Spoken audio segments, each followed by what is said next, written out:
Today on Ultamize Discover, you're getting a short practical sample from the Ultamize universe. Use this on its own, take one idea and apply it today. Or go deeper at ultamize.com. Ultamize is the world's largest personal development podcast, audiobook, and online learning network. Ultamize. Here's something you can try today that costs nothing and has a direct impact on your creative output. Put your phone in a drawer, walk out the door with just a pad and pen, and stay outside and walk for 20 minutes at least. No podcasts, no music, no scrolling, just your own thoughts and something to write them down on. You'll be surprised what surfaces when you give your brain actual room to think and to work. This is The Everyday Creative, and I'm your host, TJ Walker. This is a part of Ultamize, the world's largest personal development podcast, audiobook, and online learning network. In this limited series, we're going to dismantle the belief that creativity belongs to a certain kind of person and replace it with a practical daily system anyone can build. The framework is 3 words: notice, capture, create. 10 episodes, real, immediately usable tools, a creative practice that actually sticks. So subscribe now so you don't miss the first episode. I'll see you there. Here's something that's probably true about you, even if you'd push back on it hard. You're more creative than you think. I don't mean to pander, but hear me out. You're not a little more creative, but significantly more. The problem isn't that you lack creativity.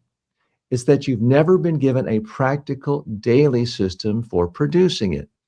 Let me tell you what I'm doing right now. I'm 63 years old, and tonight, I'm performing a stand-up comedy routine at an open mic night for the first time in my life. I have no idea whether it'll get a single laugh. The material might be terrible. The timing might be off. I've spent weeks writing it anyway, not because I've decided I'm a professional comedian, but because trying to be funny in front of strangers is one of the most creatively demanding things you can put yourself through. You have to notice what's genuinely absurd about ordinary life. You have to capture those observations in a form someone else can actually follow. And then you have to create a moment of shared recognition between you and a room full of people you've never met. So it's notice, capture, create. That's the framework this entire series is built around. Not because I'm trying to turn you into a stand-up comedian. What I just described is exactly how it works in practice, though, this whole practice of creativity. Most people who do open mic nights never progress beyond them. I might be one of them. They never headline a club. They never release a special. And honestly, that's completely fine. Theodore Roosevelt said it best. It's not the critic who counts. It's the person in the arena. The value of creative attempt isn't in how polished the result is necessarily. It's in the attempt itself.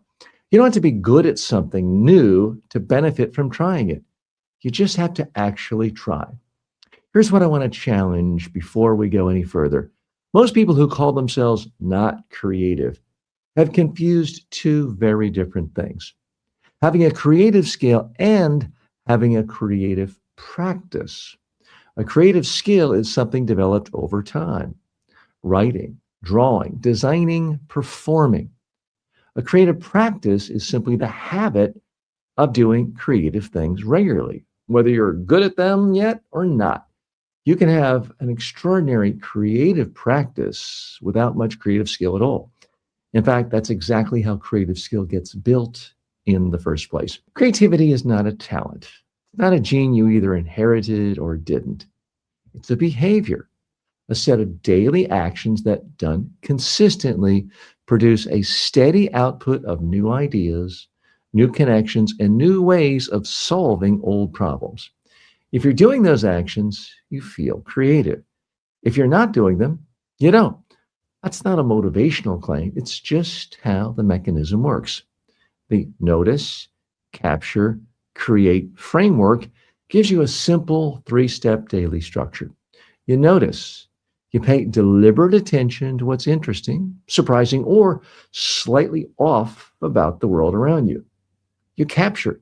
You get those observations out of your head into a usable form before they disappear.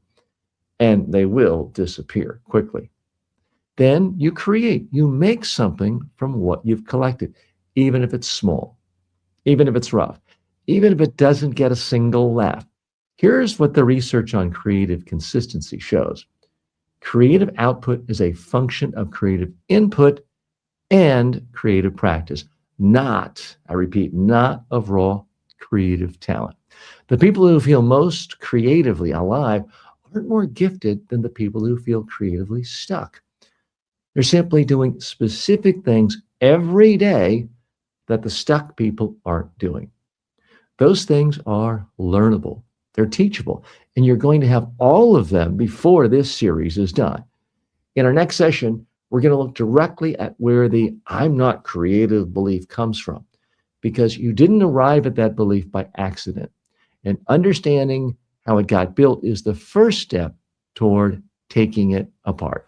And relax, this is not a series about turning you into a stand up comic. It's about how you can be creative in every aspect of your life.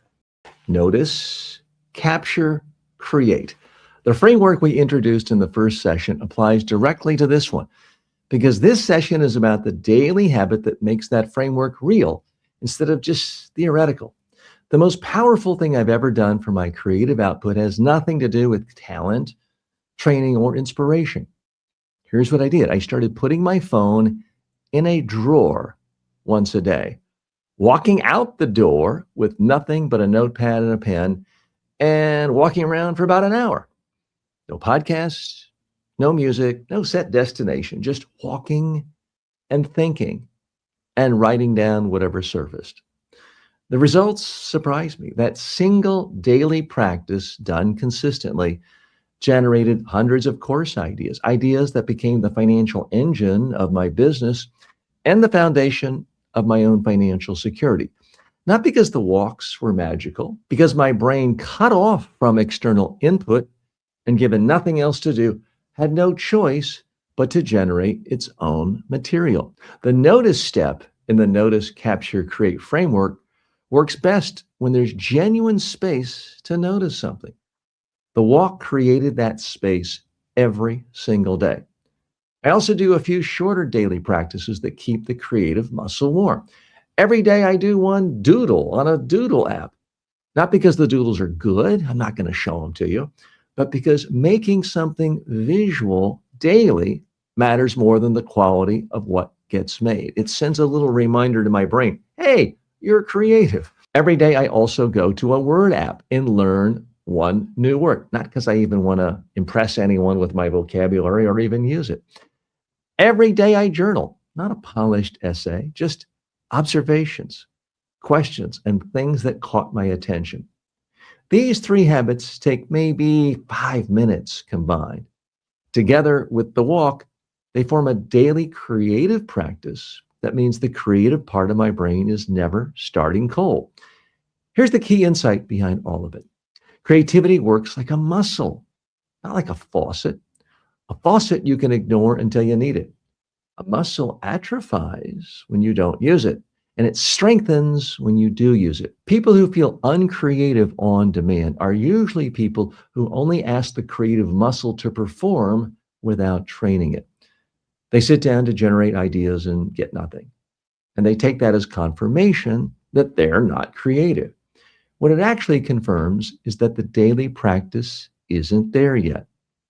The phone away walk is the habit I recommend most strongly because it's the one with the highest creative return per minute of investment. Put your phone somewhere inconvenient. Turn it off. Walk outside with just a pad and pen. Stay outside for at least 20 minutes. Write down anything that surfaces. No evaluation, no filtering, no judgment. That's a stupid idea, loser. None of that stuff. Your brain can't compete with the speed of the internet. But put the internet away, and it turns out your brain doesn't need to. 20 minutes of real thinking will produce an idea worth acting on, far more reliably than 20 minutes of scrolling through other people's content. There's a complementary morning practice worth adding alongside the walk. the morning idea capture. Before you check email, before your brain is still in its most associative state, spend 5 minutes writing down every idea, observation, or question that surfaces. Again, don't evaluate, don't filter. Just get it on the page. And when I say write, you can do what I do, which is I just dictate into my phone. I'm too lazy to write, and I can't read my own handwriting. So, however you want to capture the ideas is fine. Aim for at least 10 items. The research on creative output is consistent on this point.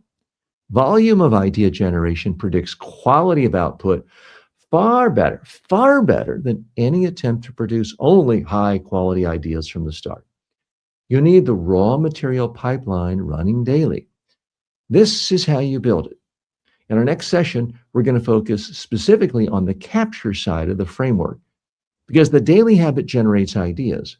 But if you don't have a reliable system for holding on to them, most will be gone before you can use them. By the way, quick question for you. Have you ever noticed how easy it is to consume content and how hard it is to actually do anything with it? I mean, you can listen to 100 episodes, read 10 books, and your habits are exactly the same. That's the gap most people never close. So if you're listening to this and thinking, yeah, I want to actually improve, go to ultamize.com. We've got free courses there for you, either on communication skills or building better habits. And it's designed to get you to actually use what you're learning, not just hear it once. No cost, no catch. Just go to ultamize.com and start. Ultamize.